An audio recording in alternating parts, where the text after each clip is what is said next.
I'm Rowella Perez from Stealth and I'm going to talk about my position in legalizing divorce in the Philippines.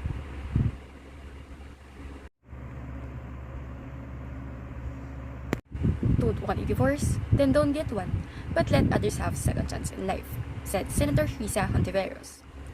Over the years, the word legalized separating two individuals that have been united by marriage through divorce, a formal dissolving marriage because of personal matters and decided by the partners. Except for two countries, the Vatican City and the Philippines. While the Vatican has no procedure for divorce because it is a sacerdotal monarchical state, the Philippines offered married couples recognized by religion and law to separate only through annulment and legal separation. While annulment is or being under legal age to marry.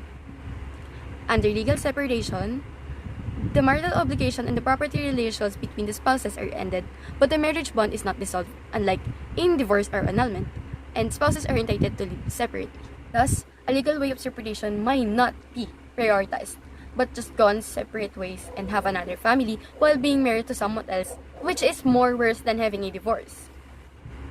After many years, spousal violence still exists.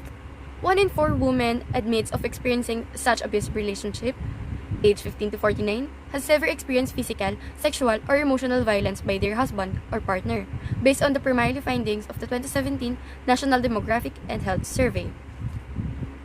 Those findings are more than enough to say there is something terribly wrong that needs an action. And imprisonment was not enough. Because somehow, for someone who is abused and had traumatic experiences, need not only justice but also freedom from that experiences, including who caused it. Yet ending relationship faster through a divorce may not guarantee to solve the number, but to lessen the violence and for people to have freedom by not being strangled by someone. For others, divorce is another chance, but chances are only given if someone who have done mistakes. Thus, it is your mistake, it is your responsibility. Marriage is not just a union, but it is sacred and must be taken seriously and make only because of what two individuals feel for each other. Having divorce may lose the sanctity of marriage over time because one may marry someone just because of wanting it without any further consideration and get separated if they don't want it anymore. Nevertheless, getting a divorce like what Senator Hontiveros have said, then don't get one. The relationship may be sacred and holy, but it is still a personal matter, only taken by the persons involved. Marriage may take span for years or even for decades. It is a flux, and a person's behavior may change over time because of some circumstances all already have been hidden before the wedding.